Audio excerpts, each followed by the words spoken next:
Hey everybody, welcome back to my channel and welcome back to Cinematically Late, the series where I talk about movies that I may have missed for whatever reason, whether they were in theaters or I just never got a chance to see them. Today we are talking about the cult horror comedy classic, whatever you want to call it, Elvira, Mistress of the Dark. Now you can probably see a little bit of a theme on a couple of these Cinematically Late. As October approaches, I'm trying to do a little bit of some Halloween-y type of stuff, even though it's not quite at least October yet.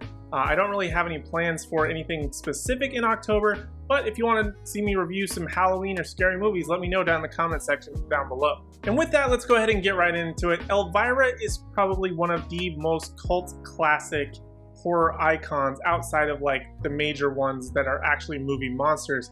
She's essentially a host, more or less, for lack of a better word, or hostess, excuse me, who does these sort of B-horror film events, but she's super funny. She's portrayed by an actress by the name of Cassandra Peterson, probably one of the funniest women I've ever seen. Now, I had zero interest in Elvira, other than just seeing her maybe on a couple of DVD covers back in my Blockbuster days, but she never really drew me in for any particular reason. But as spooky season is approaching, I figured why not give it a shot and be able to watch one of these B-horror movies that she's so well known for. So I went ahead and started with the original Elvira, Mistress of the Dark, and these are my thoughts. So let's go ahead and start off with point number one, and that this is actually more of a comedy more than a horror movie or even a B-horror movie. It's mainly just a comedy movie. Cassandra Peterson's Elvira is absolutely hilarious. She is very much a fish out of water story in terms of just being this over-the-top caricature, and she gets thrown into this sort of just bumpkin town in the middle of nowhere as she goes to inherit something from this will that she never even knew about.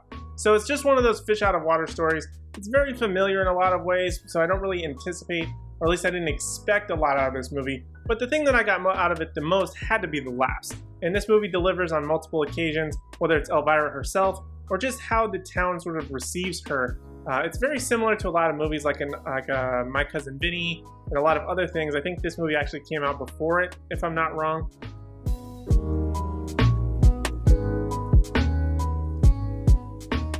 It's very similar format to that. So if you're like movies of that fish out of water, like this big persona going into this small town and experiencing that culture shock, this movie is definitely following along those lines. Not that that's a bad thing, but I feel like that was the main story beat of this entire thing. And then they just sort of sprinkled in some horror B-rated stuff on top of that.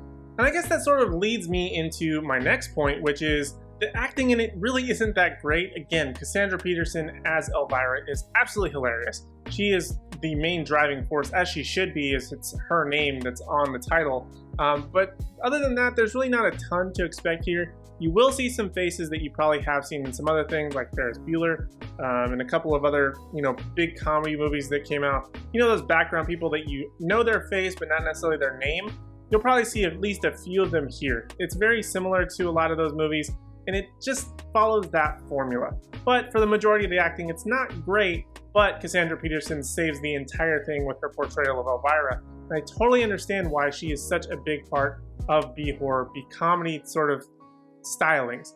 She has such a great persona, and the way she interacts with things, the way she immediately reacts and has a comeback for a lot of things. She's very quippy. She is very good at a lot of those things. And I think that she would actually do very well even today in modern times, although she would probably be really scrutinized for the cleavage, especially today.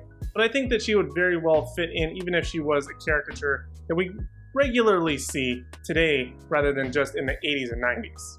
Now, in terms of my third point, I think this is more of a personal nitpick. It's not necessarily anything against the movie. It's just I feel like it maybe was a little bit too long, and this movie isn't even long. It's only like an hour and a half, an hour and 40-something minutes, but it feels just a little bit too long. There were certain things that dragged on way longer than they should have been, and I feel like it just kind of tried to push it a little too far. If they would have cut back that runtime, there is a little bit of a drag towards the back two-thirds, right, going into that final act. It's just sort of like, okay, can we just kind of move it along here? Because we get the whole point of she's wanting to have this big thing happen for her. She decides that she wants to go instead and get this inheritance so she can move on to that. And then there's sort of tumbles further into there. but it just never felt like it picked up beyond that until sort of like that all of a sudden we have to get this thing done.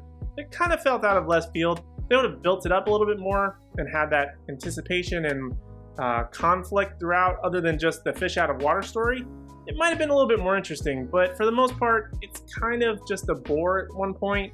And if you don't mind that just a little bit, for the most part, it's actually a fun movie.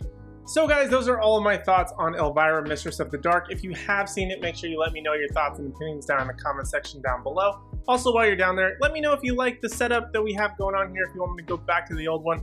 I'm just trying all sorts of things. Zero consistency is my motto, but at least we can at least try and do some different things and make it look a little bit different, fresher, cleaner, whatever the case may be. So let me know your thoughts and opinions down in the comment section down below. While you're down there, make sure you hit the thumbs up button if you did like this video, as well as hit that subscribe button for several reasons.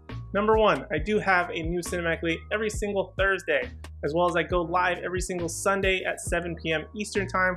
Make sure you also hit the bell notification if you don't want to miss out on any of that good stuff. But we want to hit that subscribe button so we can get me to 300 subscribers. If we can do that, we have a couple of big things planned, including a giveaway. If you want to make sure you are entered in that giveaway, you have to be subscribed.